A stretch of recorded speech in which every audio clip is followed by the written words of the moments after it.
हमारे आचरण से समाज संतुष्ट हो, लोगों को सुख मिले, यही परोपकार सबसे बड़ा पुण्य है। और पूज्य महाराज श्री जो भी कुछ करते हैं परोपकार के लिए, परहित के लिए। इसी बात को गोस्वामी तुलसीदास जी कहते हैं, परहित सरिस धर्म नहीं भाई, पर पीड़ा सम नहीं अधमाई। परहित से बड़ा कोई धर्म नहीं है। और पूज्य महाराज श्री ने नेपाल राष्ट्र के सर्वांगीण विकास के लिए, लोगों की आध्यात्मिक भौतिक उन्नति के लिए इतने बड़े महान यज्ञ, अयुत चंडी यज्ञ का आयोजन किया। और सबके सहयोग से, सबका सहयोग प्राप्त हो और सभी सहयोग करें और सभी सहभागी बने और सभी को यज्ञ का फल प्राप्त हो, ऐसी आकांक्षा है। बंधुओं, पूज्य महाराज श्री ने बड़े बड़े यज्ञ किए। ऐसा यज्ञ मैंने पूज्य महाराज श्री की ही सन्निधि में देखा। इतने बड़े बड़े विशाल कार्यक्रम और विधि पूर्वक, यह साधारण कार्य नहीं है, बहुत बड़ा कार्य है। और बंधुओं, भगवान यज्ञ पुरुष की सेवा में दान, धर्म, सहयोग, यह यज्ञ के पुण्य का भाग उन सभी लोगों को प्राप्त होगा जो लोग इसमें सहयोग कर रहे हैं। और श्री चिदानंदमयी मां ने कहा कि लोग कहते हैं, आजकल के आधुनिक विचारधारा के लोग जो अपने को बहुत शिक्षित समझते हैं कि हम बड़े बुद्धिमान हैं, वो लोग कहते हैं ये क्या पागलपन है, कुंटलों कुंटलों चावल, तिल, घी आग में स्वाहा, अरे गरीबों को बांट देते। रुद्राभिषेक किया, इतना दूध नाली में बहा दिया, किसी गरीब को दे देते। देखो, ये संपूर्ण सृष्टि परमात्मा के प्रसन्नता से ही चलती है, और परमात्मा प्रसन्न है तो सब प्रसन्न रहेंगे। इसलिए धर्म परमात्मा की प्रसन्नता के लिए जिन जिन कार्यों का आदेश करता है, वो सारे कार्य विश्व के कल्याण के लिए, विश्व के मंगल के लिए। लोग कहते हैं अस्पताल खोल दो, विद्यालय बना दो। बोले अस्पताल बनाने के लिए, विद्यालय खोलने के लिए, अनाथालय खोलने के लिए सरकार को हम लोग टैक्स देते हैं। ये काम सरकार का। सरकारें विद्यालय खोलें, सरकारें सड़क बनवावें, क्योंकि सरकार टैक्स लेती। लेकिन हम साधु महात्मा किसी से टैक्स तो लेते नहीं। हम साधु महात्माओं का काम है धर्म की रक्षा।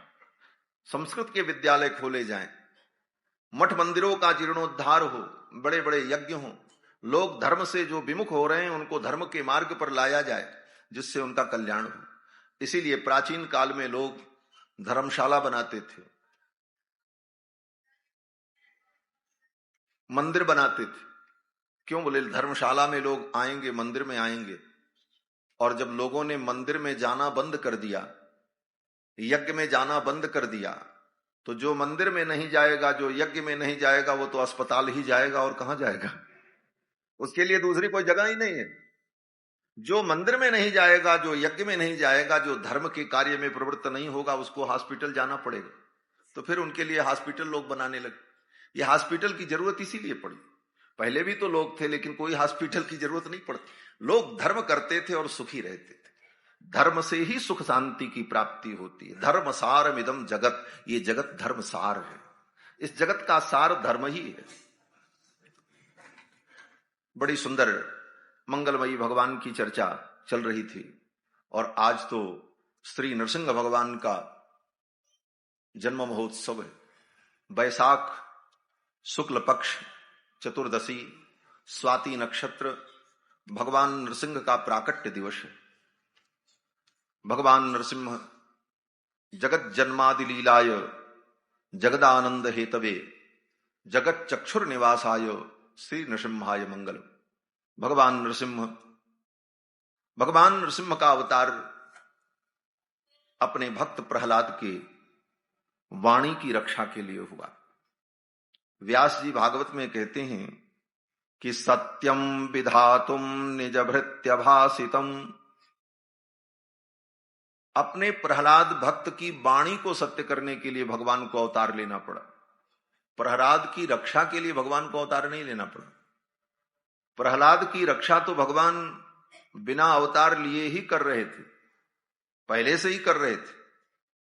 लेकिन भक्त प्रहलाद ने कह दिया कि भगवान खंभे में हैं, तो अब भक्त की ये वाणी झूठी न होने पावे, इसलिए भगवान खंभे से प्रकट हो गए। सत्यम विधातुम निज भृत्य भाषितम स्तंभे सभायाम न मृगम न मानुषम। सभा के उस स्तंभ से भगवान का प्राकट्य हो गया। अब वो खंभा पत्थर का था कि लकड़ी का था, इसका तो बड़ा विवाद है अभी भी।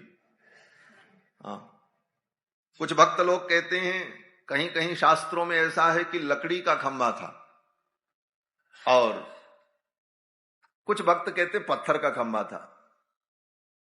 इसीलिए भगवान का एक नाम है, नरसिंह भगवान का एक नाम है काष्ठपुत्राय नमः। भगवान नरसिंह को काष्ठपुत्र भी कहा जाता है, क्योंकि काठ के खंभे से प्रकट हो गए, इसलिए काष्ठपुत्राय नमः ऐसा भगवान नरसिंह का एक नाम भी होता है। अब चाहे खंभा लकड़ी का रहा हो, चाहे पत्थर का रहा हो, लेकिन भक्त की वाणी को सत्य करने के लिए भगवान खंभे से प्रकट हो गए। और इस लीला में, नरसिम्हावतार में भगवान का वात्सल्य गुण विशेष रूप से प्रकट होता है। हमारे आचार्य वर्णन करते हैं, देखो इतने कारण हैं जिन कारणों से भगवान का भजन करना चाहिए। क्या क्या कारण है? बोले वात्सल्याद अभय प्रदान समयाद आर्ताति निर्वापणात् औदार्याद अघशोषणात् अगणित श्रेय पद प्रापणात् सेव्य श्रीपतिरेक एव जगताम एते भवान साक्षिणः प्रहलादश्च विभीषणश्च करिराट पांचाल्य हल्या ध्रुवः। एक श्लोक में भक्ति के महान सिद्धांत को हमारे आचार्य ने गुंफित किया है। एक श्लोक मात्र। कहते हैं भगवान की भक्ति क्यों करें? कहते हैं वात्सल्याद। भगवान के अंदर वात्सल्य गुण है। वात्सल्य गुण का मतलब होता है कि जिस गुण के कारण व्यक्ति अपने आत्मीय जन में दोष नहीं देखता है, जिस गुण के कारण अपने स्वजन में दोष न दिखाई पड़े, उस गुण का नाम वात्सल्य है। और ये वात्सल्य शब्द वत्स शब्द से बना है। गाय का जो बछड़ा होता है उसको वत्स कहते हैं, और गाय के बछड़े को, वत्स को देखकर गाय के अंदर जो प्रेम प्रकट होता है, बच्चा जब जन्म लेता है, मां के गर्भ से बाहर आता है, तो उसके शरीर में कितनी गंदगी लगी रहती। उस बछड़े के शरीर में खून लगा रहता है, मल लगा रहता है, लेकिन बाहर आते ही उस बच्चे को देखकर मां अपने प्रसव पीड़ा को भूल जाती है और अपने जीभ से चाट चाट करके उसको सुंदर सजा देती है, उसको स्वच्छ बना देती है। और ऐसा सुंदर चाट करके साफ करती है कि महाराज जब बच्चे को चाट करके एकदम स्वच्छ बना देती है, तो नवजात उस बछड़े के बाल को देखो तो लगता है जैसे किसी ने कंघी किया हो, खूब सजाया हो। यह जो गुण है गाय का, उस गाय के अंदर जो भाव है, उस बछड़े के दोष को, गंदगी को भी भोग्य समझ करके ग्रहण कर लिया। इस गुण का नाम है वात्सल्य। वत्स के प्रति जो लाड है, जो दुलार है, उसी का नाम वात्सल्य है। और यह भगवान का प्रधान गुण है। कोई जीव भगवान की शरण में आवे तो भगवान वात्सल्य के परवश होकर, इसीलिए भगवान को भक्त वत्सल कहा जाता है, भक्त वत्सल। तो भगवान वात्सल्य गुण से युक्त होकर अपने भक्तों के दोष का दर्शन नहीं करते, अपितु अपने भक्तों के दोष को ही भगवान अपना भोग्य मान लेते। इस विषय को लेकर के भी हमारे आचार्यों में बड़ा विचार किया। श्री रामानुज संप्रदाय में दो मत है, एक वड़क्कलई, एक तिंकलई। वड़क्कलई मत और तिंकलई मत में इस गुण को लेकर के आचार्यों ने बड़ा विचार किया। एक आचार्य कहते हैं कि वात्सल्य गुण उसको कहते हैं जिस गुण के कारण भगवान अपने भक्तों में दोष नहीं देखते, और दूसरे आचार्य उससे भी आगे बढ़कर के कहते हैं कि भगवान अपने भक्तों में जो दोष होता है उसे देखते तो हैं, लेकिन उस दोष को ही भगवान भोग्य समझ करके ग्रहण कर लेते हैं। यह भगवान की वत्सलता है। भगवान उस दोष को भी अपनी सेवा या भक्तों के द्वारा किया गया समर्पण मान लेते हैं, तो ये भगवान का जो गुण है इसका नाम वात्सल्य है। और इस गुण का विशेष प्रकाश नरसिम्हावतार में हुआ। इसीलिए आचार्य कहते हैं वात्सल्याद। और अभय प्रदान, बोले अभय प्रदान विभीषण के लिए रामावतार में भगवान अभय देते हैं। भगवान की शरण में हमको इसलिए जाना चाहिए कि भगवान की शरण में जाकर के ही हम निर्भय होंगे, बाकी सर्वत्र भय है। भोगे रोग भयम, बहुत बढ़िया भोग करो, खूब माल ताल खाओ, मलाई रबड़ी रसगुल्ला खूब चकाचक छानो घोटो, तो क्या होगा? बोले रोग हो जाएगा, किसी को शुगर होगा, किसी को ब्लड प्रेशर होगा, फिर हॉस्पिटल जाना पड़ेगा। तो भोगे रोग भयम, भोग में रोग का भय है। सुखे क्षय भयम, बहुत सुख भोगो, एक दिन वो सुख नष्ट हो जाएगा तो दुख होगा, उसमें भी भय। भोगे रोग भयम सुखे क्षय भयम वित्ते च राज्ञो भयम, खूब धन बटोर लो, ज्यादा धन हो जाएगा तो ईडी का छापा पड़ेगा, इनकम टैक्स का छापा पड़ेगा, सरकार का भय। वित्ते च राज्ञो भयम, सर्वत्र भय। भय, संसार में भय से अगर मुक्त होना है तो भय से मुक्त होने का एक ही उपाय है, भगवान का चरणारविंद। भगवान के पादारविंद में आकर के ही जीव निर्भय होता है। सुखी मीन जे नीर अगाधा, जिम हरि शरण न एकहूं बाधा। भगवान की शरण में कोई बाधा नहीं। तो श्री रामावतार में भगवान ने समस्त प्राणियों को अभय दिया है। अभय गुण, सबको अभय देना जो भगवान का विशेष गुण है, वह गुण रामावतार में प्रकट हुआ। बाकी और भी गुण हैं, लेकिन विशेष अभय गुण कहां पर? बोले समुद्र के तट पर लाखों लाखों बानरों के बीच में जब श्री विभीषण जी महाराज भगवान की शरणागति करने आए, रावण ने लात मार करके निकाल दिया, तो विभीषण जी आए। विभीषण जी को किसी ने जाने नहीं दिया।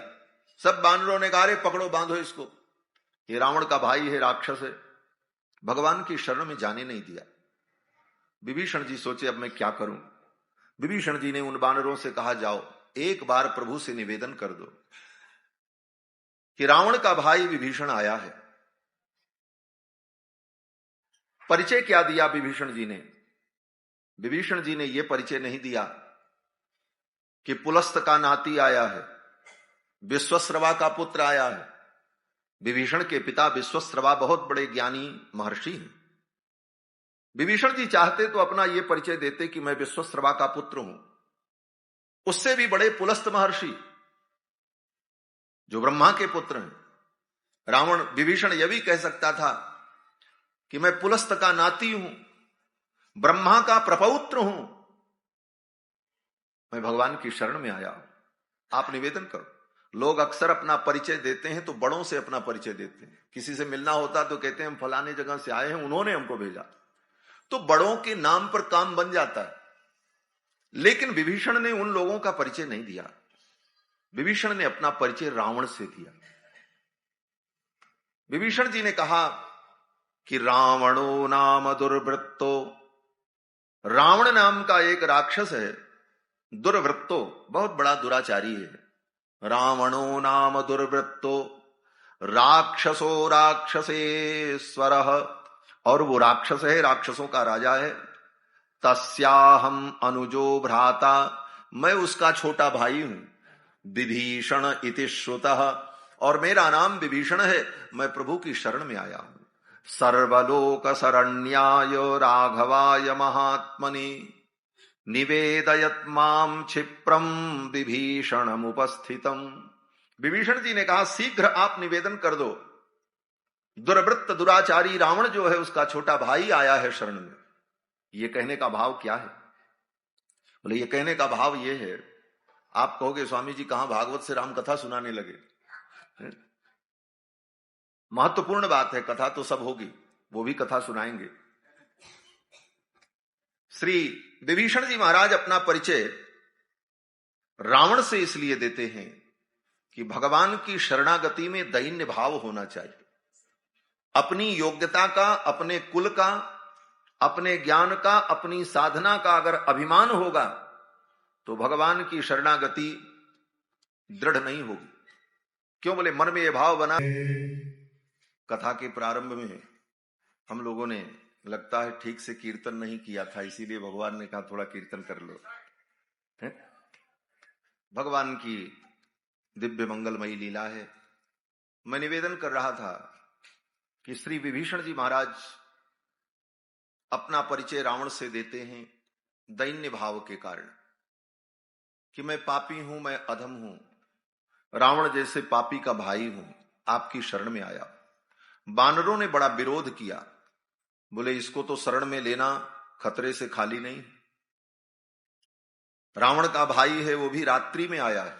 आधी रात में विभीषण जी शरणागति करने गए थे, और अकेले नहीं गए थे, 4 राक्षसों को लेकर के गए थे। उत्पपात गदा पाणि चतुर्भिः सह राक्षसैहि। और खाली हाथ नहीं गए, गदा लेकर के गए। बानरों ने तर्क दिया, अस्त्र शस्त्र लेकर के आया है, 4 को साथ में लेकर के आया है, और वो भी रात्रि में आया है, और रावण का भाई है, और युद्ध का प्रसंग चल रहा है। इसलिए इन कारणों से विभीषण को शरण में लेना, इस पर विश्वास करना ठीक नहीं है। अब मंत्रियों की सलाह तो राजा को माननी पड़ती है, विचार तो करना ही है। भगवान ने सबकी सुनी। सुग्रीव ने विरोध किया, अंगद ने विरोध किया, और बानरों ने, सुषेण ने विरोध किया। फिर हनुमान जी से पूछा तो हनुमान जी ने कहा, प्रभु ये तो आपके सामर्थ्य की बात है, आप जो करो। और मैं तो समझता हूं विभीषण को शरण में लेना ही उचित है। हनुमान जी की सलाह को भगवान ने माना और कहा, जाओ, विभीषण को मैंने अभय दे दिया, और केवल विभीषण को नहीं, आप सबको अभय दे रहा हूं। कोई मत डरो, विभीषण से डरने की आवश्यकता नहीं, मैं हूं ना। जाओ, विभीषण को ले आओ। आनयनम हरिश्रेष्ठ दत्तम अस्याभयम मया। भगवान कहते हैं विभीषण को ले आओ, मैंने अभय दे दिया।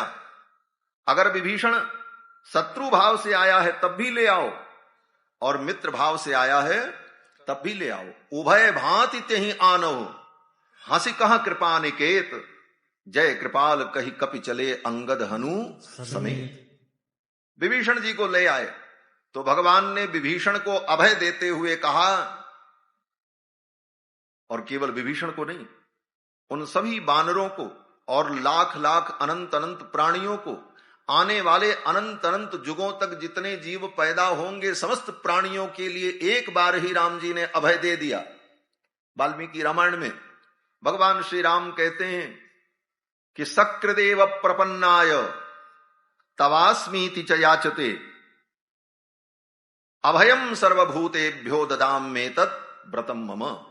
एक बार सकृदेव प्रपन्नाय, एक बार प्रपन्न होकर, तवास्मीति च याचते, हे प्रभु मैं आपका हूं, ऐसी याचना कोई जीव कर ले।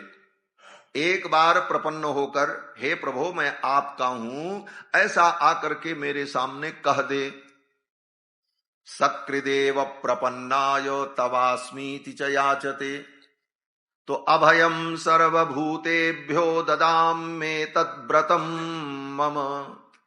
तो उस प्राणी को मैं अभय दे देता हूं, वो चाहे कैसा भी हो।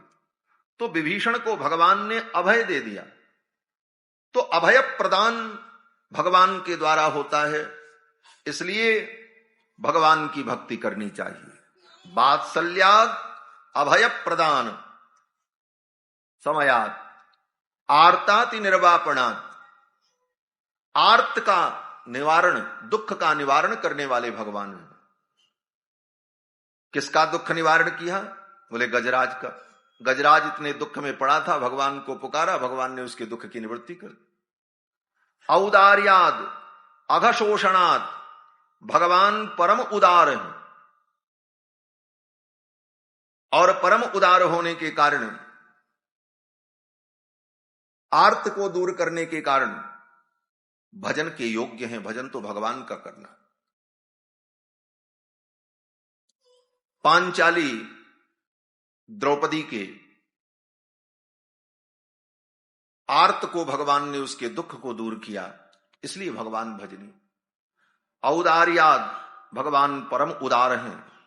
अघशोषणात्, भगवान पाप का शोषण कर लेते हैं। कहां किया? बोले अहिल्या का पाप कितना बड़ा पाप था, जिस पाप के कारण वो पत्थर बनकर के पड़ी थी। अदृश्य भूता, अदृश्या सर्वभूतानाम, समस्त भूतों से अदृश्य होकर अहिल्या अपने पाप कर्म का फल भोग रही थी, और भगवान ने जाकर के अपनी चरण रज से उसके सारे पाप का शोषण कर लिया। इसलिए आचार्य कहते हैं औदार्याद अघशोषणाद अगणित श्रेय पद प्रापणात् सेव्य श्रीपतिरेक एव। भगवान श्रीपति ही सेव्य हैं। क्यों? बोले इसके उदाहरण हैं प्रहलादश्च विभीषणश्च करिराट पांचाल्य अहिल्या ध्रुव। ध्रुव को भगवान ने सब कुछ प्रदान किया, ऐश्वर्य दिया। इन कारणों से भगवान ही भजन के योग्य हैं, भजनीय भगवान हैं। तो आज नरसिंह भगवान की जयंती, और भगवान नरसिंह परम भक्त वत्सल, भक्त प्रहलाद की वाणी को सत्य करने के लिए खंभे से प्रकट हो गए और भक्त प्रहलाद को अभय दिया है। नरसिंह भगवान के चरणों में हम सभी लोग प्रणाम निवेदन करते हैं। उग्रम वीरम महाविष्णुम ज्वलंतम सर्वतोमुखम नृसिंहम भीषणम भद्रम मृत्यु मृत्युम नमाम्यहम्। जो अत्यंत उग्र हैं, उग्रम वीरम परम वीर हैं, महाविष्णुम ज्वलंतम सर्वतोमुखम, जिनके अंग अंग से तेज प्रकट हो रहा है, नृसिंहम भीषणम, नरसिंह भगवान बड़े भीषण हैं, बड़े भयानक हैं। लेकिन ये सारी विशेषताएं किसके लिए हैं? बोले दुष्टों के लिए। और भक्तों के लिए बोले भद्रम, परम कल्याणप्रद है। उग्रम वीरम महाविष्णुम ज्वलंतम सर्वतोमुखम नृसिंहम भीषणम भद्रम, भक्तों के लिए तो भद्रम है। और मृत्यु मृत्युम नमाम्यहम्, जो मृत्यु के भी मृत्यु हैं, मृत्यु भी जिनको देख करके मर जाए, मृत्यु का भी हार्ट अटैक हो जाए, ऐसा भयानक रूप भगवान का मृत्यु मृत्युम नमाम्यहम्। तो बोलो श्री लक्ष्मी नृसिंह भगवान की जय। भगवान लक्ष्मी नृसिंह हर अवतार में भगवान के विविध गुण प्रकट होते। कृष्णावतार में भगवान ने विविध लीलाओं के माध्यम से भक्तों को परम रस प्रदान किया। ठाकुर श्री कृष्णचंद्र ये रसिक ठाकुर है, रसिक बिहारी, रास बिहारी। कल की कथा में आप सभी लोगों ने भगवान की रास लीला को श्रवण किया। रास का मतलब जिस लीला में भगवद रस ब्रह्म रस की अनुभूति हो, उस लीला का नाम रास है।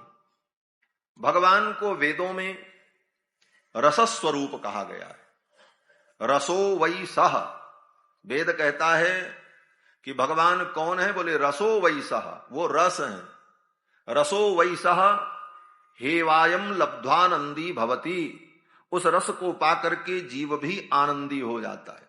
तो भगवान आनंद रस घन है, और उस रस की निष्पत्ति, उस रस का वर्षण, उस रस की अनुभूति जीवों को जिस लीला में हो, उस लीला का नाम रास है। रसो वै सह।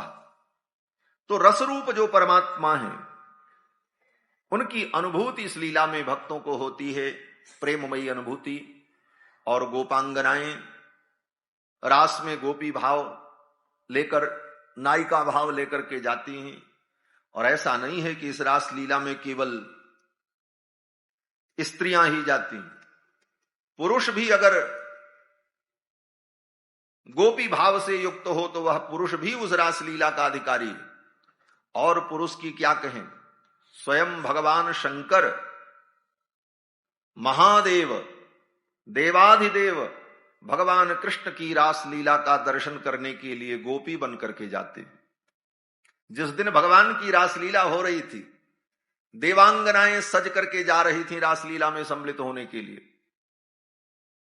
बड़े बड़े भक्त आ रहे थे, यहां तक कि दंडकारण्य के जितने ऋषि मुनि थे, वे ऋषि मुनि भी गोपी बन करके भगवान की रासलीला में आए। त्रेता युग में भगवान श्री राम जब दंडकारण्य में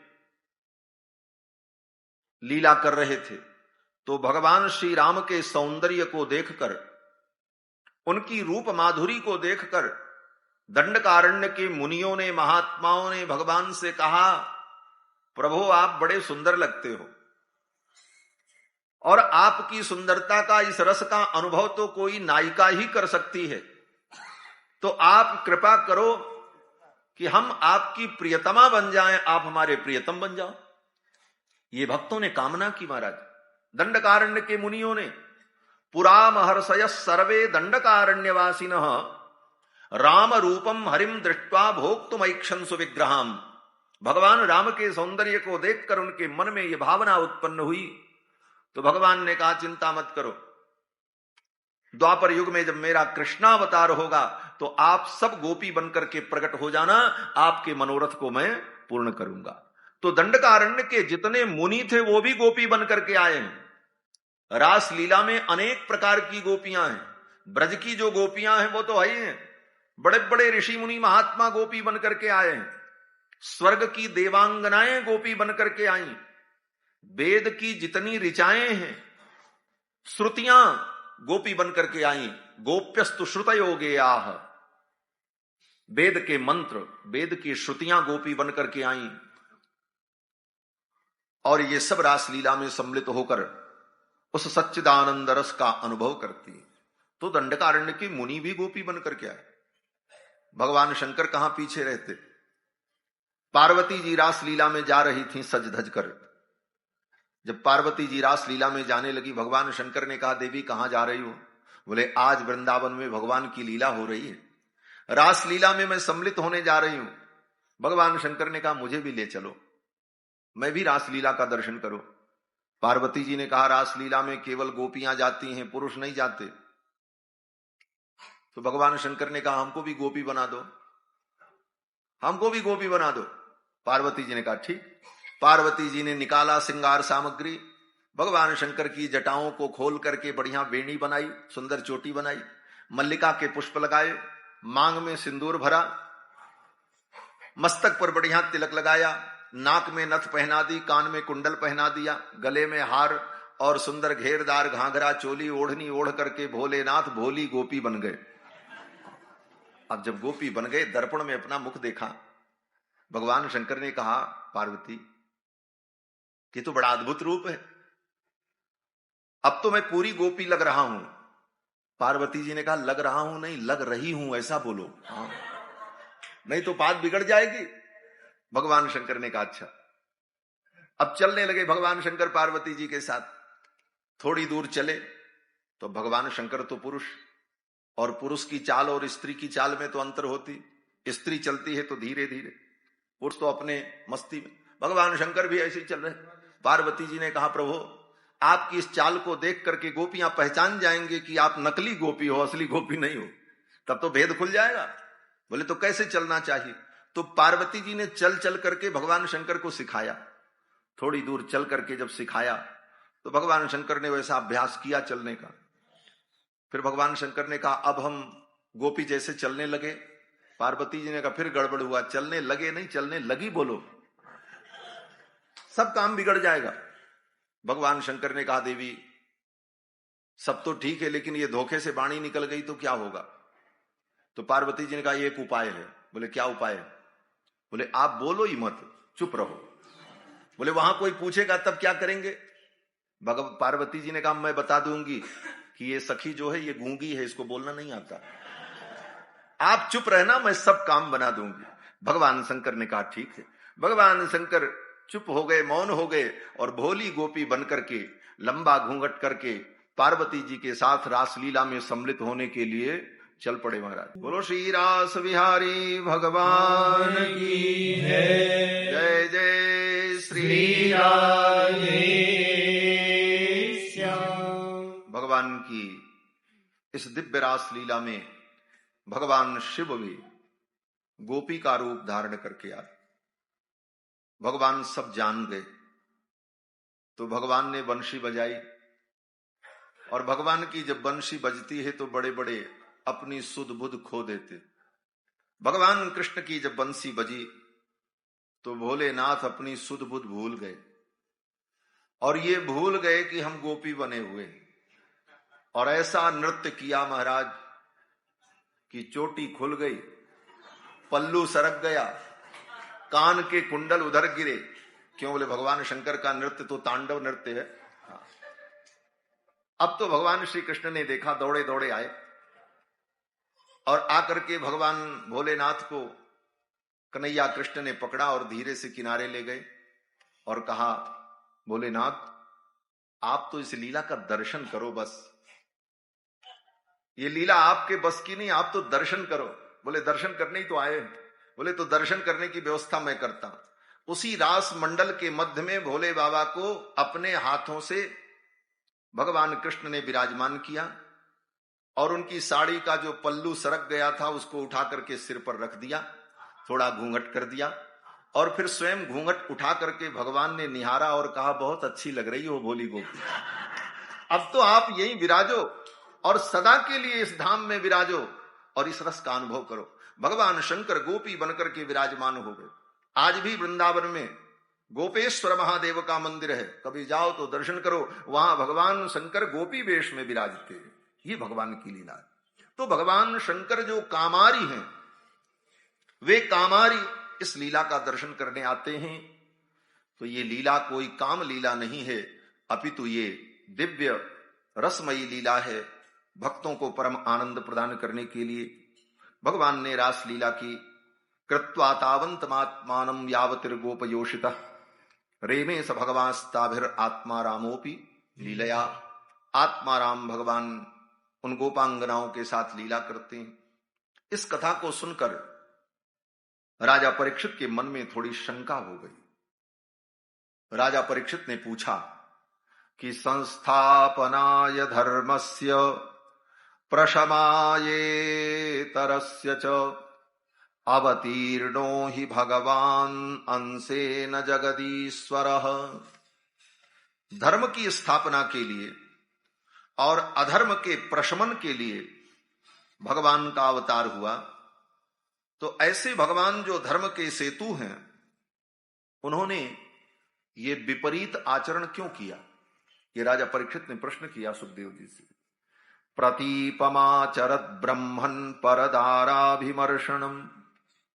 ये विपरीत आचरण, परदाराभिमर्शन, दूसरे की स्त्रियों के साथ हाव भाव विलास विलसती, नृत्य राग गान, ये कृष्ण ने क्यों किया? राजा परीक्षित पूछ रहे हैं। अगर ये उत्तर दो कि भाई भगवान की इच्छा थी इसलिए उन्होंने किया, तो राजा परीक्षित कहते हैं कि आप्त कामो यदुपति ही। भगवान यदुपति श्री कृष्ण आप्त काम है। आप्त काम का मतलब होता है जिसकी कामनाएं सदा पूर्ण रहती है, और जिसकी कामना सदा पूर्ण रहती है उसको कोई इच्छा होती ही नहीं। तो फिर भगवान को ऐसी लीला करने की इच्छा क्यों हुई? कृतवान वै जुगुप्सितम। और भगवान कृष्ण ने अगर ऐसी लीला की तो जुगुप्सितम, ये निंदनीय है। राजा परीक्षित को शंका हो गई। किमभिप्राय एतन्नः संशयम छिंद सुब्रत। हे भगवान, आप मेरे संशय को दूर करें, ऐसी लीला भगवान ने क्यों? तो सुखदेव जी इसका उत्तर देते। सुखदेव जी कहते हैं, राजन, पहला उत्तर तो यह है कि धर्म व्यतिक्रमो दृष्ट ईश्वराणाम च साहसम तेजीयसाम न दोषाय बन्हे सर्वभुजो यथा। जो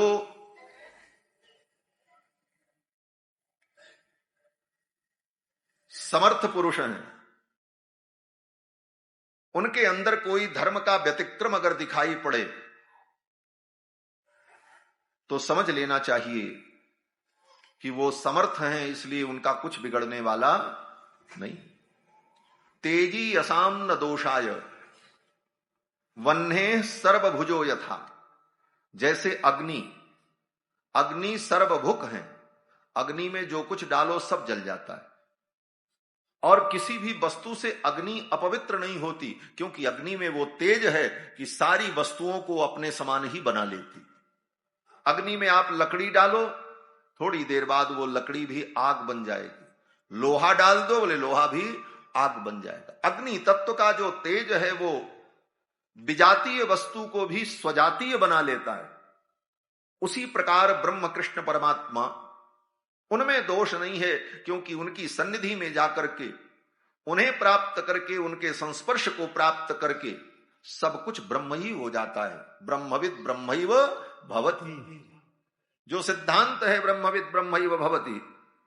जैसे सांभर की झील में, सांभर की झील जहां नमक पैदा होता है, उस झील में जो कुछ पड़ेगा सब नमक हो जाएगा। सांभर की झील में लकड़ी डाल दो, बोले वो भी गल करके नमक, पत्थर डालो, बोले वो भी गल करके नमक बन जाएगा। कोई भी चीज पड़ जाए तो वो सांभर की झील में नमक बन जाती है। उसी प्रकार भगवान की सन्निधि में जाकर के, भगवान को प्राप्त करके सब कुछ ब्रह्ममय हो जाता है। इसलिए भगवान में कोई दोष नहीं है। लेकिन भगवान के इस आचरण को देख करके अगर कोई अनुकरण करने की कोशिश करेगा तो उसका पतन हो जाएगा। क्यों? बोले भगवान श्री कृष्ण की लीला जो है ये तो सुन करके आनंद लेने के लिए, अनुकरण करने के लिए तो राम जी की लीला है। इसीलिए आचार्यों ने कहा रामादिवत वर्तितव्यम न रावणादिवत। आचरण करना है तो कैसा करो? बोले राम जी जैसा करते वैसा करो। और कृष्ण भगवान, बोले कृष्ण भगवान जो कहते हैं वो करो, राम जी जो करते हैं वो करो, और कृष्ण भगवान जो कहते हैं वो करो। कृष्ण भगवान क्या कहते हैं? बोले गीता में जो कहते हैं वो करो। गीता में भगवान ने जो कहा वो करो, उन्होंने जो किया वो मत करो। और राम जी, बोले राम जी जो करते हैं वो करो। सुखदेव जी कहते हैं कि नैतत् समाचरेत् जातु मनसापि हनीश्वर। मन से भी कृष्ण के चरित्र के अनुकरण की कोशिश मत करना। मनसापि, सुखदेव जी कहते हैं। क्यों? बोले विनश्चित्याचरण मौढ़्यात्। अगर उनके चरित्र का अनुकरण करने की कोशिश करोगे, कृष्ण ने किया तो हम भी करें, बोले तुम्हारी इस मूर्खता से तुम्हारा विनाश हो जाएगा, मर जाओगे। हाँ, किसी ने कहा महाराज हम भी तो उन्हीं के अंश हैं, ईश्वर अंश जीव अविनाशी, तो अगर उनमें सामर्थ्य है तो हमारे में भी सामर्थ्य है, उतना नहीं तो थोड़ा सही तो हम भी तो कर सकते हैं। बोले क्या कर सकते हो? अरे बोले उन्होंने हजारों हजारों गोपियों के साथ रासलीला की, तो हम तो कम से कम 2-4 के साथ तो कर ही सकते हैं। अगर ऐसा तर्क कोई करे तो उसका क्या उत्तर होगा? तो कहते उसका उत्तर यही है कि फिर भगवान की सब लीलाओं का अनुकरण करो। भगवान कृष्ण ने रासलीला करने के पहले पूतना के विष को पिया था, कालकूट विष पिया था। तो तुम भगवान नहीं हो, भगवान के अंश हो, तो कालकूट विष नहीं तो एक सल्फास की गोली ही खा करके देखो। अगर जिंदा रहना तो रासलीला करना। भगवान श्री कृष्ण ने रासलीला करने के पहले आग को पिया था, कथा में सुना था। अग्नि को पी गए, दावानल लगा, जंगल में मुंजारण्य में सभी गोप ग्वाल बाल अग्नि में फंस गए, तो भगवान ने उस अग्नि को पी लिया। तो तुम कहोगे कि भाई वो भगवान थे, हम तो उतना नहीं कर सकते। तो कोई बात नहीं, उतनी अग्नि नहीं पी सकते तो कम से कम 2-4 लीटर खौलता हुआ पानी ही पी करके दिखा दो। अगर जिंदा रहना तो रासलीला करना। रासलीला करने के पहले भगवान ने 100 फणों वाले काली नाग के फण पर नृत्य किया। विषधर सर्प काली नाग के फण पर भगवान ने तांडव नृत्य किया। तांडव गति मुंडन पर नाचत बनमाली, पम पम पम पग पटकत फम फम फम फनन ऊपर, बिम बिम बिम बिनति करत नाग बधू आली। भगवान ने काली नाग के फण पर नृत्य किया। तो तुम भगवान नहीं हो, उनके अंश हो, तो 100 फण वाले की बात तो नहीं, लेकिन एक फण वाले के ऊपर पैर रख करके देख लो। अगर जिंदा बच जाना तो रासलीला करना। इसलिए भगवान की लीला का तो केवल आनंद लो। सुखदेव भगवान कहते हैं राजन अनुग्रहाय भूतानाम मानुषम देहमास्थितः। हम जीवों पर अनुग्रह करने के लिए भगवान ने मनुष्य रूप धारण करके ऐसी लीला की। और क्यों ये लीला की? बोले भजते तादृशी क्रीड़ा या श्रुत्वा तत्परो भवेत। ऐसी लीला भगवान ने इसलिए की कि इन लीलाओं को सुनने में आनंद आता है, इन लीलाओं को सुनने में बड़ी उत्सुकता होती है।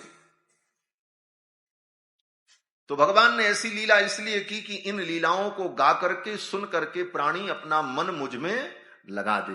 किसी भी बहाने जीव का मन मुझ में लग जाए, इसलिए भगवान ने ऐसी लीला।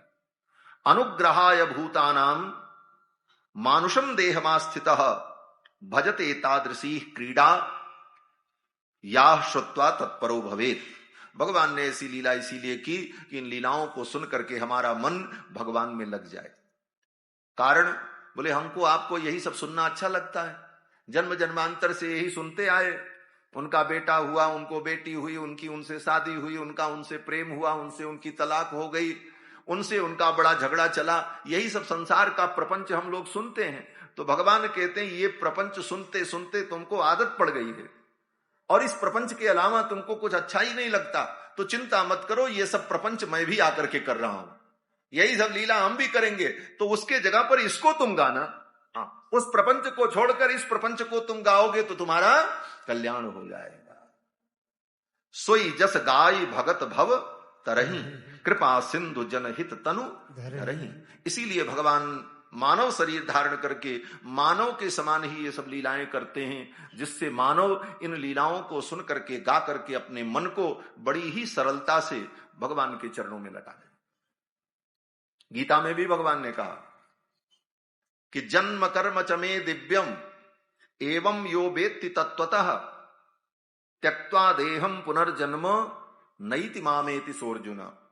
भगवान कहते हैं अर्जुन, हमारा जो जन्म है और हमारा जो कर्म है वो दिव्य है। जन्म कर्म च मे दिव्यम एवं यो वेत्ति तत्वतः, इसको जो तत्वतः जानता है, इसे सुनता है, इसको गाता है, त्यक्त्वा देहम पुनर्जन्म नैत मामेति सोर्जुन, शरीर छोड़ने के बाद फिर उसे संसार में जन्म नहीं लेना पड़ता, वो जन्म मरण के चक्कर से छूट जाता है। यह चरित जे गावहीं हरि पद पावहीं तेन परहीं भवकूपा। जो इस चरित को गाता है वो संसार सागर में, संसार कूप में नहीं पड़ता।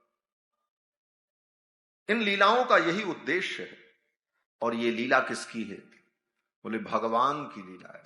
इसीलिए रास लीला के प्रारंभ में रास पंचाध्यायी जब प्रारंभ हुई तो भगवान शब्द से ही रास पंचाध्यायी प्रारंभ होती है। भगवान पिता रात्रि शरदोत्फुल्ल मल्लिका, भगवान पिता रात्रि। और 5वें अध्याय में जब सुखदेव जी ने रास लीला को पूर्ण किया वर्णन करके, तो 5वें अध्याय के अंतिम श्लोक में फिर कहते हैं भक्तिम पराम भगवती प्रतिलभ्य कामम। जो इस लीला को सुनता है वो भगवान के चरणों की भक्ति को प्राप्त करता है, भगवान के चरणों की भक्ति उसे प्राप्त होती है। तो ये लीला किसकी है? बोले भगवान की। भगवान कहते किसे? बोले भगवान उसे कहते हैं जिसके अंदर ज्ञान, शक्ति, बल, ऐश्वर्य, वीर्य, तेज, ये 6 गुण अशेष रूप से, पूर्ण रूप से विद्यमान हो, उसको भगवान कहा जाता है। विष्णु पुराण में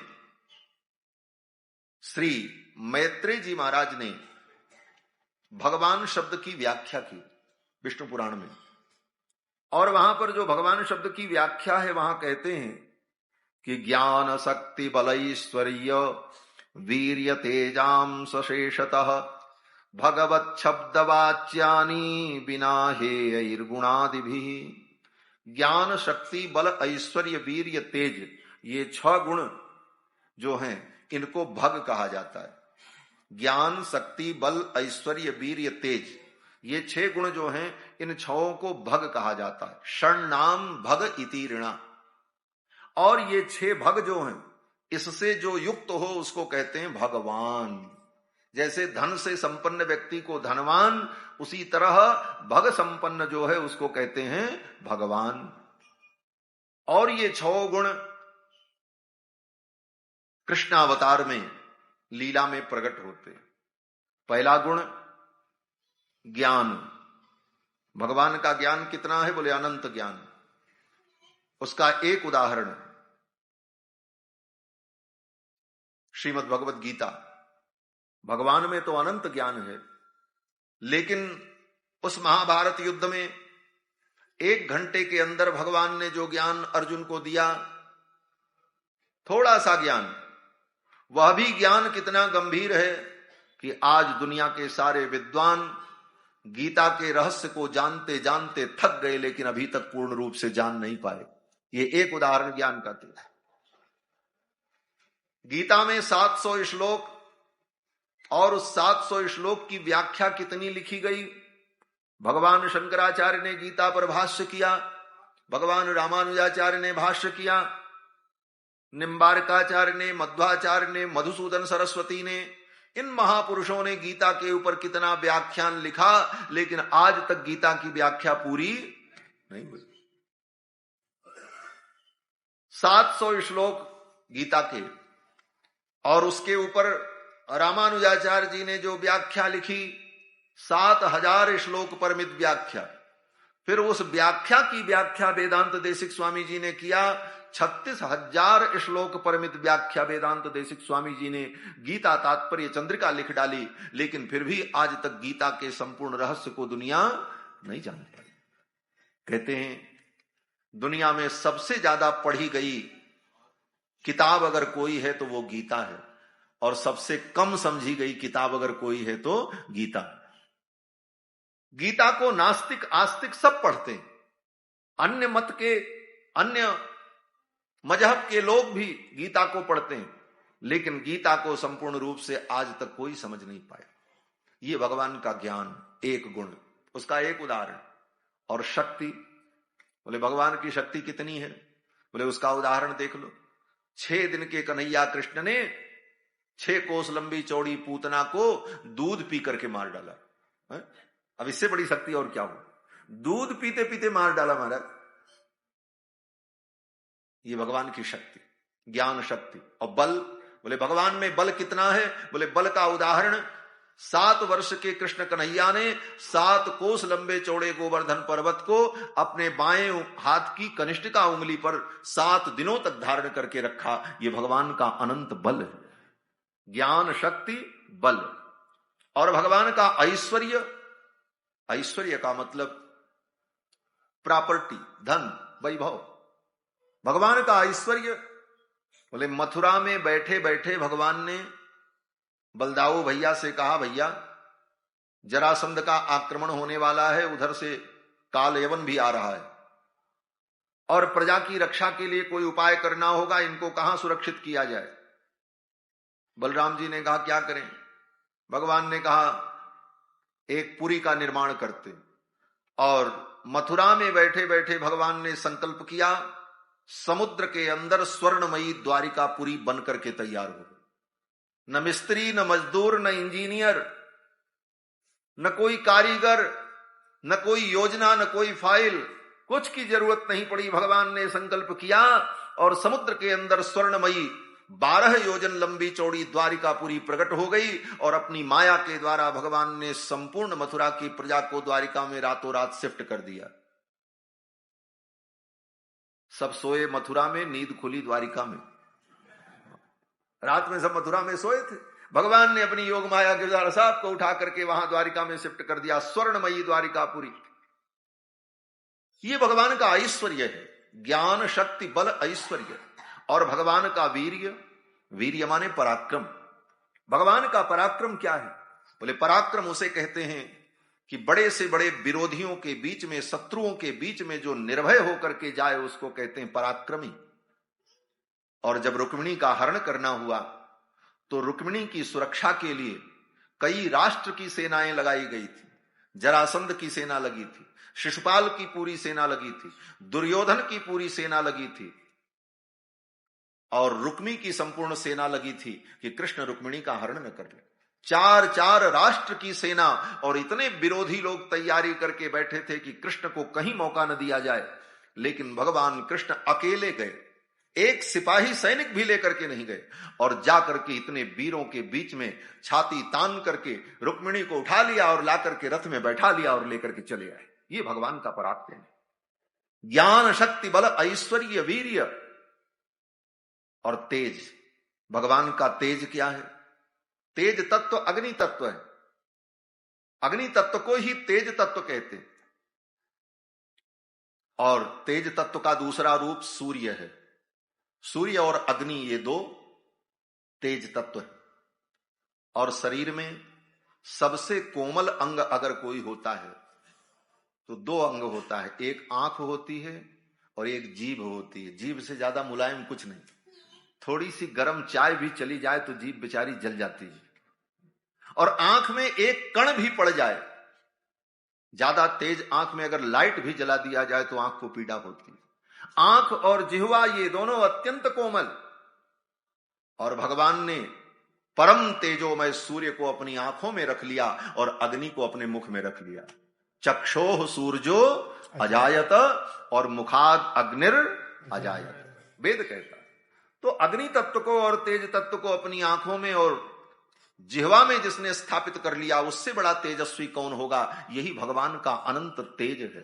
तो ज्ञान, शक्ति, बल, ऐश्वर्य, वीर्य, तेज, ये 6 गुण कृष्णावतार में भगवान में प्रकट रूप से दिखाई पड़ते हैं। इसलिए कृष्णस्तु भगवान स्वयं, वेद व्यास जी कहते हैं कृष्णस्तु भगवान स्वयं।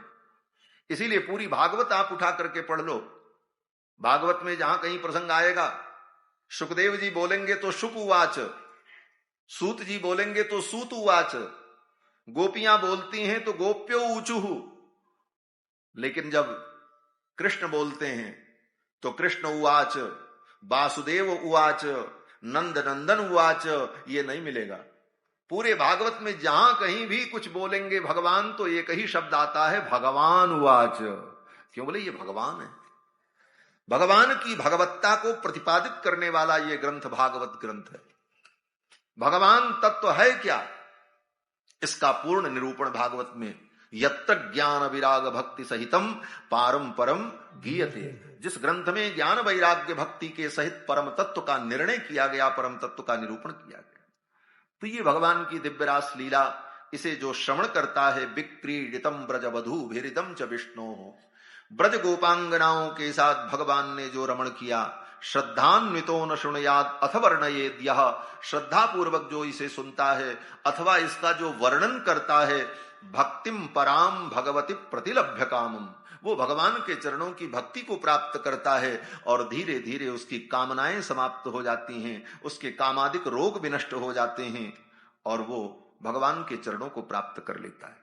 श्री सुखदेव भगवान ने 5 अध्याय में राजा परीक्षित को भगवान की रासलीला का वर्णन करके सुनाया। और सुखदेव जी अंत में ये भी उत्तर देते हैं कि देखो, भगवान कृष्ण ने जो लीला की है, ये लीला आत्मा और परमात्मा का मिलन है। इस लीला में कोई गोपी शरीर से नहीं गई।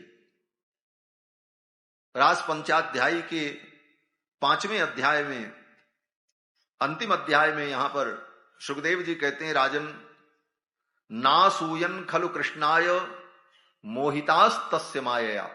भगवान की ऐसी माया थी कि ब्रज के जो गोप थे, उन गोप ग्वाल बालों ने भगवान कृष्ण की निंदा नहीं की। अगर उनकी पत्नी के साथ भगवान नाच गान करते तो गोप ग्वाल बाल कहते, भाई ये क्या काम तुम करते हो? नासूयन खलु कृष्णाय मोहितास्तस्य मायया। भगवान की ऐसी माया कि उन ब्रजवासियों ने भगवान की आलोचना नहीं की। क्यों? बोले मन्यमाना स्वपार्श्वस्थान स्वान स्वान दारान ब्रजौकसः। ब्रज के उन गोप ग्वाल बालों ने देखा, जिस रात्रि में भगवान ने रासलीला की, उस रात्रि में उनके घर की स्त्रियां, बेटियां, बहुएं सब अपने अपने घर में ही थीं। अपनी पत्नियों को, अपनी बेटियों को, अपनी स्त्रियों को उन गोपों ने अपने ही पास देखा। स्वपार्श्व स्थितान मन्यमाना कृष्णाय न असूयन। इसीलिए किसी ने कृष्ण की निंदा नहीं की, क्योंकि ये दिव्य लीला थी। कोई गोपी शरीर से रास मंडल में गई ही नहीं, उसका शरीर तो वहीं रखा रहा। बोले तो फिर नाची कैसे, गाई कैसे, बिना शरीर के सब कैसे होगा? ये भी तो प्रश्न है। जब शरीर उनका उनके घर में रखा रहा, केवल आत्म रूप से गोपियां रास मंडल में गईं, तो फिर उन्होंने नृत्य किया, गाया, रोया, धोया, भगवान को खोजा, सब वर्णन है। फिर वो शरीर कहां से आया गोपियों का? तो कहते हैं वो दिव्य शरीर था। भगवान के संकल्प से इस लीला को व्यक्त करने के लिए उन गोपांगनाओं को दिव्य शरीर की प्राप्ति हुई थी, वो भी भगवान के संकल्प से। भगवान की दिव्यता का अनुभव करने के लिए इंद्रियां भी दिव्य हों, साधन भी दिव्य हों, तभी उस दिव्य वस्तु का हम अनुभव कर पाते हैं। जैसे कोई अत्यंत सूक्ष्म चीज होती है तो उसको हम अपनी आंखों से नहीं देख पाते। एक साधारण सा बैक्टीरिया आंखों से नहीं दिखता है हमको, उसके लिए क्या करना पड़ता है? बोले सूक्ष्मदर्शी यंत्र से देखना पड़ता है। तो जिस कोटि की वस्तु है उसका अनुभव करने के लिए उस कोटि का साधन भी होना चाहिए, तभी आप उसका अनुभव कर सकते हैं। तो भगवान का अनुभव करने के लिए, भगवान तो दिव्य हैं, तो उन दिव्य पुरुष का अनुभव करने के लिए हमारी इंद्रियां भी दिव्य हो, हमारा शरीर भी दिव्य हो। इसीलिए ये साधन बताए गए। यज्ञेन दानेन तपसा अनाशकेन, यज्ञ के द्वारा, दान के द्वारा, तप के द्वारा, व्रत के द्वारा, जप के द्वारा, तीर्थों में भ्रमण के द्वारा, तीर्थों में स्नान के द्वारा, संतों की सेवा के द्वारा, इन सारे साधनों के द्वारा धीरे धीरे धीरे धीरे जब हमारा शरीर दिव्यता को प्राप्त होता है, हमारे जीवन का कलमश दूर होता है, तब उसकी अनुभूति होती है परमात्मा। इसीलिए ये सारे साधन बताए गए। और इतनी दिव्यता होने पर भी जब अनुभव न हो, तब फिर भगवत कृपा कटाक्ष की आवश्यकता होती है। और भगवत कृपा कटाक्ष से जब दिव्यता प्राप्त होती है, तब उस दिव्य परमात्मा का पूर्ण अनुभव होता है। भगवान अर्जुन के साथ महाभारत युद्ध में खड़े हैं। भगवान ने अर्जुन से कहा, अर्जुन अब मैं तुमको अपने विराट रूप का दर्शन कराऊंगा, अनुभव करो मेरे दिव्य रूप को। अर्जुन ने कहा, दिखाओ महाराज। तो भगवान ने कहा, पहले तुम्हारी आंख बदलनी पड़ेगी, इस आंख से नहीं देख पाओगे। क्यों? बोले मेरे उस दिव्य रूप को देखने के लिए तुम्हारी इंद्रियां भी दिव्य हो, इन आंखों से नहीं देख पाओगे। बोले वो आंख हम कहां से ले आएंगे? भगवान ने कहा, तुम नहीं लाओगे, मैं ही तुम्हें वो दृष्टि दूंगा। और भगवान ने अर्जुन को वो दिव्य दृष्टि दी। दिव्यम ददामि ते चक्षुः। और भगवान ने जब दिव्य नेत्र दिया, तब अर्जुन ने उस दिव्य नेत्र के द्वारा उन दिव्य परमात्मा का अनुभव किया, दर्शन किया।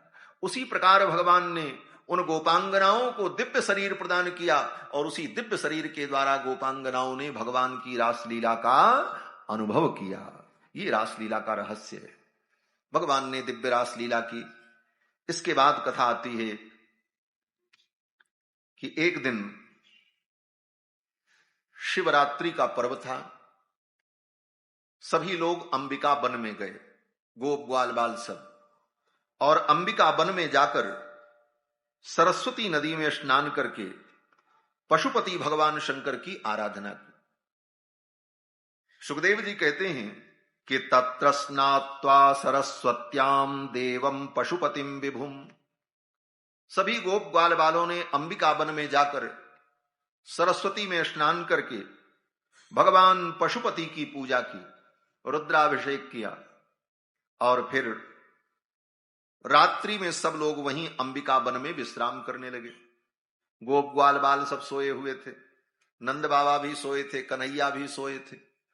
तब तक रात्रि में एक अजगर सर्प आया, बड़ा विशालकाय, और वो अजगर सर्प नंद बाबा को धीरे धीरे निगलने लगा।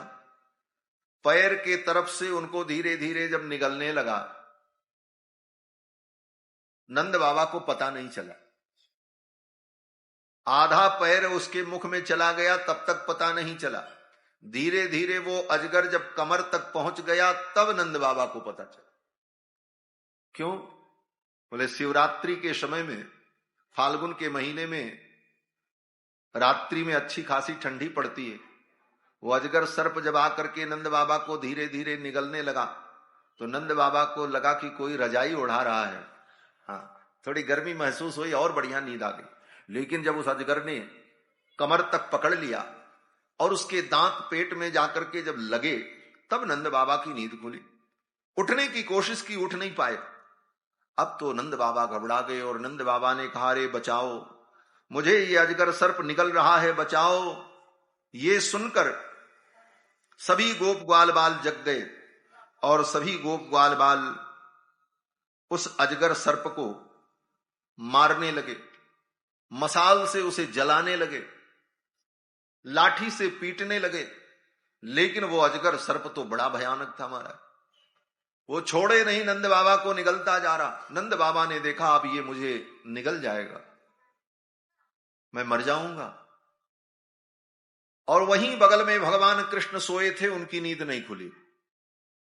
सब उठ गए, सब गोप ग्वाल बाल हल्ला कर रहे, मारो काटो खींचो नोचो, हल्ला मचा हुआ है। लेकिन कन्हैया तो खर्राटे ले रहे थे महाराज। कृष्ण भगवान की नींद नहीं खुली। क्यों नींद नहीं खुली?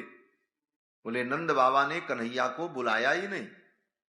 भगवान कहते हैं जब तक तुम मुझसे रक्षा की अपेक्षा नहीं करोगे तब तक मैं तुम्हारी रक्षा नहीं करूं। कथाओं में बड़ा सिद्धांत छिपा है। भगवान कहते हैं कि जीव जब मुझसे रक्षा की अपेक्षा करता है तभी मैं उसकी रक्षा करता। संसार तंत्र वाहित्वात रक्षापेक्षाम अपेक्षते। भगवान चाहते हैं कि ये जीव मुझसे रक्षा की अपेक्षा करे, और अगर वो रक्षा की अपेक्षा नहीं करता है तो भगवान उसकी उपेक्षा कर देते। इसका उदाहरण, बोले इसका उदाहरण द्रौपदी। द्रौपदी का वस्त्रापहार होने लगा, दुशासन साड़ी खींच रहा था, आधी साड़ी उघड़ गई, तब तक भगवान नहीं आए। क्यों नहीं आए? जब उसकी बेइज्जती हो गई, समाज में लाकर के दुशासन ने कितने अपशब्द कहे, दुर्योधन ने अपशब्द कहा, द्रौपदी की साड़ी खींची जाने लगी, बड़े बड़े लोग सिर झुका करके बैठे हुए हैं, द्रौपदी रो रही है। इसके बाद भगवान आए। अगर जब आना ही था तो पहले आ जाते भगवान। इतनी बेइज्जती करा करके, अपमान करा करके तब भगवान आए। इसीलिए वृंदावन के भक्त कभी कभी भगवान को कुछ खरी खोटी भी सुना देते हैं। वृंदावन के भक्त ने कहा कन्हैया ये तेरा दोष नहीं है। तब बोले ये तेरे जाति का दोष है। ब्रजवासियों ने कहा पहले केस खिंचाए के फिर बढ़ावत चीर। पहले तो द्रौपदी का केस खिंचवाया, अपमान करवाया, और फिर बड़े दयालु बन गए और आकर के कपड़ा बढ़ाने लगे, साड़ी बढ़ाने लगे। पहले केस खिंचाए के फिर बढ़ावत चीर, आवत लाज गंवाए के आखिर जात अहीर। कुछ तो जाति की बलिहारी होनी चाहिए। ब्रजवासियों ने भगवान को बड़ी खरी खोटी सुनाई। लेकिन देखो ये सब कुछ ठीक है, परंतु भगवान के स्वभाव को समझो।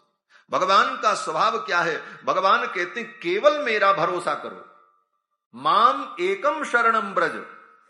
माम एकम, मुझ एक की शरण में आओ, केवल मेरा भरोसा करो तो मैं सब कुछ करने को तैयार हूं। और भगवान का भरोसा छोड़कर और लोगों का अगर भरोसा है तो भगवान कहते फिर उनको तुम देख लो, फिर वही तुम्हारा काम करें, फिर हमारी क्या जरूरत। भगवान क्यों नहीं आए द्रौपदी की रक्षा के लिए? बोले द्रौपदी को जब दुशासन पकड़ने आया तो द्रौपदी को भगवान पर भरोसा नहीं हुआ। द्रौपदी को भरोसा था कि सभा में इतने बड़े बड़े लोग बैठे हुए हैं, द्रोणाचार्य बैठे हैं, कृपाचार्य बैठे हैं, धृतराष्ट्र बैठे हैं, भीष्म पितामह बैठे हैं, इन महापुरुषों के रहते मेरा अपमान नहीं होगा, ये लोग मेरी रक्षा करेंगे। भगवान ने कहा देख लो इनको। द्रौपदी सभा में आई, ये लोग कुछ नहीं कर पाए। बोले अब भगवान को आ जाना चाहिए था। बोले अब भी द्रौपदी को भगवान का भरोसा नहीं हुआ। द्रौपदी को भरोसा अपने 5 पतियों का था। एक पति नहीं, 5 पति हैं, ये तो हमारी रक्षा करेंगे। ये 4 हमारी रक्षा नहीं कर सके। धृतराष्ट्र, द्रोणाचार्य, कृपाचार्य और भीष्म पितामह 4 लोग मिलकर के मेरी रक्षा नहीं कर सके, तो कम से कम ये 5 पति तो मेरी रक्षा करेंगे। 5 पतियों पर भरोसा था। भगवान ने कहा इनको भी देख लो, ये किस काम लायक है। वो 5 चुपचाप बैठे रहे। दुशासन साड़ी खींचने लगा, आधी साड़ी उघड़ गई, तब तक भगवान नहीं आए। द्रौपदी ने उन 5 पतियों का भी भरोसा छोड़ दिया, वहां से भी धोखा ही मिला। लेकिन तब तक भगवान नहीं आए। क्यों नहीं आए? बोले द्रौपदी की साड़ी को दुशासन खींच रहा था, तो द्रौपदी अपने साड़ी के पल्लू को पकड़ करके अपने तरफ खींच रही थी। भगवान ने कहा अभी इसको अपने बल का भरोसा है, अपने भी बल का भरोसा छूट जाए। एक भरोसो एक बल एक राम की आस, बस केवल भगवान का भरोसा। जब तक कहीं भरोसा टिका है तब तक ठाकुर दूर है। द्रौपदी अपनी साड़ी को अपने हाथ से खींच रही थी। भगवान ने कहा द्रौपदी को अभी अपने बल का भरोसा है, अभी मेरा भरोसा है। जब ये मेरे ऊपर पूर्ण विश्वास करके मेरा भरोसा कर लेगी, फिर तो मैं सब कुछ कर। इस दृश्य को कृपाचार्य देख रहे थे। कृपाचार्य कौरव कुल के पुरोहित है, कुल गुरु है। पुरोहित का मतलब होता है पुरुतः सर्वतः हितम चिंतयतीति पुरोहिता, जो सर्वथा अपने यजमान के हित की चिंता करे उसको पुरोहित कहते हैं। केवल दक्षिणा के लिए जो हो वो पुरोहित नहीं होता। पुरोहित का मतलब जो सर्वविध अपने यजमान के हित की कामना करे। कृपाचार्य जी ने देखा इस सभा में मैं बोल नहीं सकता और द्रौपदी का अपमान हो रहा है, मैं क्या कर सकता हूं।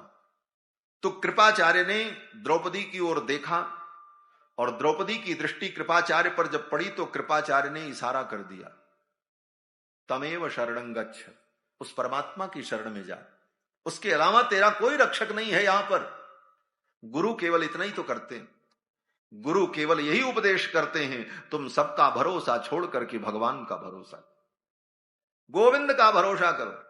द्रौपदी को इशारा कर दिया कृपाचार्य जी ने, तमेव शरणं गच्छ, उस परमात्मा की शरण में जा। और कृपाचार्य के इशारे को समझ लिया द्रौपदी। कहते ना, इशारे को अगर समझो तो राज को राज रहने। इशारे में अगर काम चल जाए तो बोलने की क्या जरूरत। द्रौपदी को इशारा कर दिया कृपाचार्य ने, तमेव शरणं गच्छ। द्रौपदी ने अपने साड़ी के पल्लू को छोड़ दिया अपने हाथ से और दोनों हाथ ऊपर उठा करके भगवान को पुकारा, गोविंद द्वारिका वासिन कृष्ण गोपी जनप्रिय कौरवैहि परिभूताम माम किम न जानासि केशव। दोनों हाथ ऊपर उठा दिया और कहा, हे गोविंद, गोविंद द्वारिका वासिन, हे द्वारिकावासी। भगवान उस समय द्वारिका में थे। भगवान सावधान हुए, मेरी भक्ता द्रौपदी पुकार रही है। तब तक द्रौपदी ने कहा, कृष्ण गोपी जनप्रिय, गोविंद द्वारिका वासिन कृष्ण गोपी जनप्रिय, हे गोपी जनों के प्रिय। भगवान द्वारिका से वृंदावन पहुंच गए। बोले तो वृंदावन में मेरा ध्यान कर रही है। कौरवैहि परिभूताम माम किम न जानासि केशव, हे केशव आप तो सर्वज्ञ हो, आज कौरव की सभा में मैं सीदित हो रही हूं, आपको पता नहीं है। भगवान को पुकारा, भो कृष्णाच्युत भो कृपालय हरे, भो पांडवानाम सखे क्वासि सुयोधनाद्यपहृताम भो रक्षमा मातुरम, मुझ आतुर की रक्षा करो। और द्रौपदी ने दोनों हाथ ऊपर उठा करके जब केवल भगवान को पुकारा तो भगवान को आने में देर नहीं लगी। महाराज, आना तो उसको पड़ता है जो दूर हो। ये तो कहने के लिए, समझाने के लिए कहना पड़ता है भगवान आए और भगवान गए। भगवान न कहीं आते हैं न भगवान कहीं जाते हैं, वो सब जगह रहते हैं। अंतर बहिश्च तत्सर्वम व्याप्य नारायण स्थितः, अंदर बाहर सब जगह भगवान व्याप्त है। और वो भगवान व्यापक परमात्मा द्रौपदी की साड़ी के एक एक तंतु के एक एक परमाणु में व्याप्त है, विद्यमान है। और भगवान को लीला करने में देर नहीं लगी और ये हुआ कि द्रौपदी की साड़ी में ही भगवान का अवतार हो गया, वत्सावतार हो गया भगवान का। भगवान कपड़े के रूप में प्रकट हो, वत्सा हो वस्त्रावतार, वस्त्र के रूप में भगवान प्रकट हो गए। और भगवान तो अनंत है और अनंत अगर वस्त्र के रूप में प्रकट हो जाए तो फिर वस्त्र भी अनंत हो जाता है। द्रौपदी का वो वस्त्र, द्रौपदी की साड़ी अनंत हो गई। महाराज 10,000 हाथी का बल रखने वाला दुशासन खींचते खींचते थक गया, लेकिन 10 हाथ की वो साड़ी समाप्त नहीं हुई। 10,000 हाथी का बल रखने वाले का बल घट गया, लेकिन 10 हाथ की वो साड़ी कितनी बढ़ रही है इसका कोई अंत नहीं। और उस दिन तो द्रौपदी ने एक रंग की साड़ी पहनी थी, लेकिन अब जब दुशासन खींचने लगा तो रंग बिरंगी साड़ी प्रकट होने लगी। सब प्रकार की वैरायटी की साड़ियां प्रकट हो गई महाराज।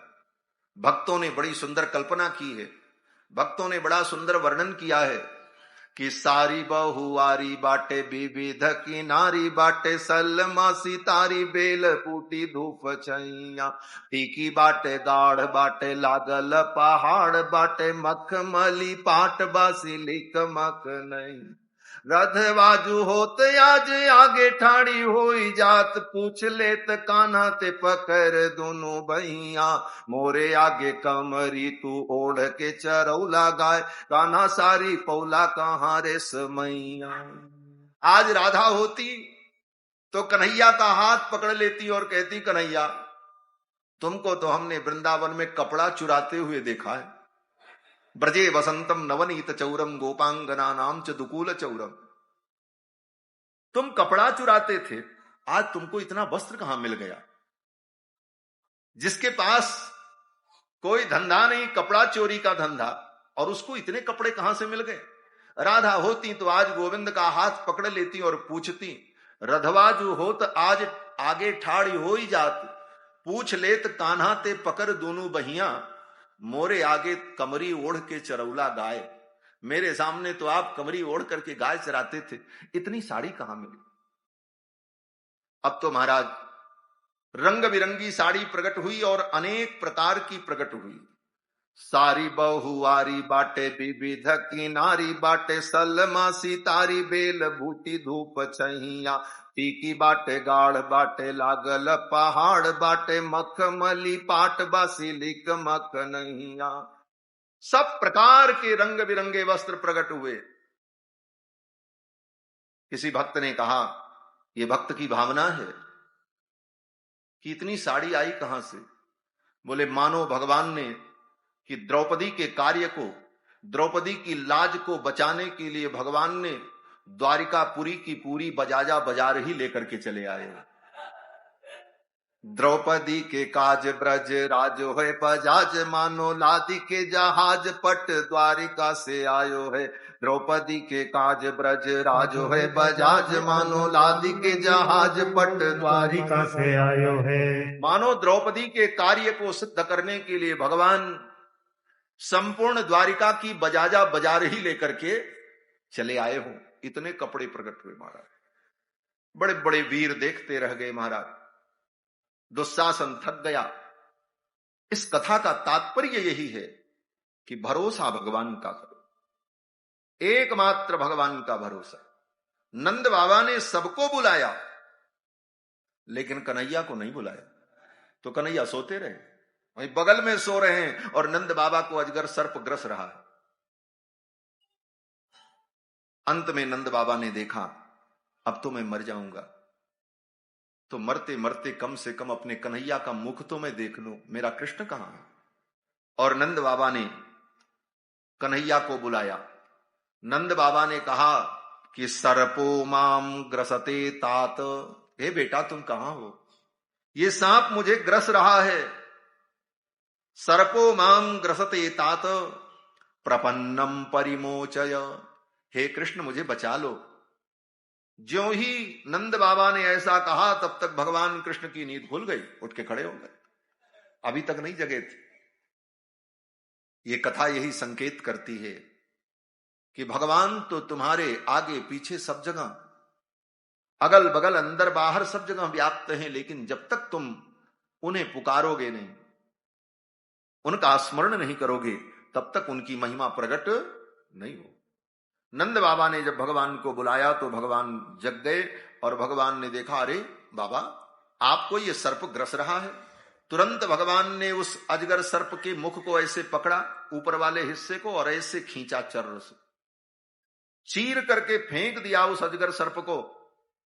नंद बाबा को बचा लिया। और ज्यों ही उस अजगर सर्प को भगवान ने चीर करके फेंका। उसी अजगर सर्प के शरीर से एक दिव्य देवता प्रकट हो गया, सुंदर। कितना सुंदर? बोले उसका नाम ही है सुदर्शन। सुदर्शन, ये सुदर्शन नाम का विद्याधर था, देवता था। अंगिरा महर्षि के श्राप से सर्प योनि को प्राप्त हो गया था। उस विद्याधर ने, सुदर्शन नाम के विद्याधर ने भगवान की स्तुति की और वहीं से वो स्वर्ग चला गया। सुदर्शन नाम के उस विद्याधर का भगवान ने उद्धार किया। इसके बाद कथा आती है, शंखचूड़ नाम का एक दैत्य था। शंखचूड़ नाम का दैत्य आया, भगवान कृष्ण ने उसका वध किया। शंखचूड़ दैत्य की एक मणि थी, उस मणि को निकाल करके भगवान ने बलराम जी को, अपने भैया को भेंट कर दिया। इसके बाद कथा आती है भागवत के 10वें स्कंद में, युगल गीत। युगल गीत, एक साथ गोपियां गीत गाती हैं। इस गीत का नाम है युगल गीत। गोपियों ने बड़े गीत गाए हैं भागवत में महाराज। जब भगवान की वंशी की ध्वनि को सुना तब एक गीत गाया, उसका नाम वेणु गीत। फिर रास लीला में गोपियां जब आईं और भगवान अंतर्ध्यान हो गए तो गोपियों ने एक गीत गाया, उसका नाम गोपी गीत। भगवान जब वृंदावन में गाय बछड़ों को लेकर के चराने के लिए चले जाते तो सवेरे प्रातरास करके, प्रातःकालीन जलपान करके, अल्पाहार करके भगवान सखाओं के साथ गोचारण के लिए जाएं और दिन भर गाय चराते थे। शाम को जब सूर्यास्त होने लगे तब गायें हुंकार करती हुई अपने बछड़ों का स्मरण करके घर की ओर दौड़ती, तो गोविंद उनके पीछे पीछे आते। गायों के चरणों से उड़ने वाली जो धूल, उस धूल से गोविंद का पूरा शरीर धूल धूसरित हो जाता। बंशी बजाते हुए दिन भर गाय चरा करके शाम को जब भगवान अपने सखाओं के साथ लौटते तब गोपियों को एक बार भगवान का दर्शन होता। फिर भगवान अपने घर में, गोपियां अपने घर में अपने अपने कार्य में लगी रहती। पूरी रात गोपियां भगवान का स्मरण करती, चिंतन करती। सवेरा होगा, फिर गोविंद जाएंगे गोचारण के लिए तो एक बार उनका दर्शन हो जाए। सवेरे सवेरे भगवान जब गोचारण के लिए निकले तो गोपियां अपनी अटारी पर, अपने छत पर, अपने प्रासाद पर खड़ी होकर के आंचल को उठा करके निहारती, गोविंद आ रहे हैं। एक झलक देख लेती, गोविंद चले जाते। फिर पूरा दिन उन्हीं का स्मरण करती रहती। तो गोपियों का दिन कैसे बीतता था? सुखदेव जी कहते हैं, गोपियां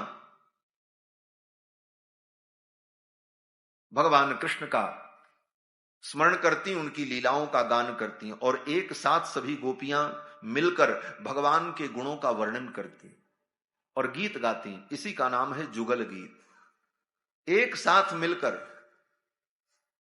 भगवान का गुणानुवाद करती और इस गुणानुवाद का फल यह होता कि उन गोपियों के हृदय में कृष्ण के अदर्शन से उत्पन्न होने वाला जो तीव्र ताप है, उस ताप का शमन होता। यह भक्तों के लिए एक सूत्र है। भगवान के वियोग का जो ताप है, उस ताप को दूर करने की यही विधि है कि भगवान की लीलाओं का वर्णन करो और भगवान की लीलाओं को गाओ और सुनो। इसी से भगवत वियोग का दुख दूर होता है। इसीलिए भगवत भक्त कथा सुनते। ये कथा सुनने का प्रयोजन क्या है? भगवान तो मिल नहीं रहे हैं, क्या करें? बोले तो भगवान की जो लीला है इसी को गा करके हम संतोष करें और अपने मन को समझावें। गोपियां भी भगवान की लीलाओं को गाती हैं, इसका नाम युगल गीत है। भगवान की लीलाओं को मिल करके गाती, अकेले अकेले क्यों नहीं गाती? अपने अपने घर में गा लेती, वो वहां गाती, वो वहां गाती, सब मिल करके गाती। क्यों? बोले जो स्वादिष्ट पदार्थ है उसका अकेले सेवन नहीं करना चाहिए। एक स्वादु न भुंजीत, शास्त्र का सिद्धांत है। स्वादिष्ट वस्तु का अकेले भोग नहीं करना चाहिए, बांट करके उसका आनंद लेना चाहिए। जो अकेले खाता है वो पाप खाता है। भुंजते ते त्वघम पापा ये पचन्त्यात्म कारणा। इसलिए बांट करके तो स्वादिष्ट वस्तु को बांट करके उपभोग करना चाहिए, रस लेना चाहिए। और भगवान से बड़ी स्वादिष्ट वस्तु दुनिया में क्या हो सकती है? परम रसमय परमात्मा। इसलिए इस रस का अनुभव तो समूह में किया जाता है। इसीलिए भक्ति का आनंद समूह में आता है। अधिक से अधिक श्रोता हो तब कथा का आनंद होता। और कोई सुनने वाला न हो तो एक आदमी सुनने वाला, एक सुनाने वाला, तब वो रस नहीं होता जो रस समूह में होता है। इस रस को बांट करके कीर्तन करना हो,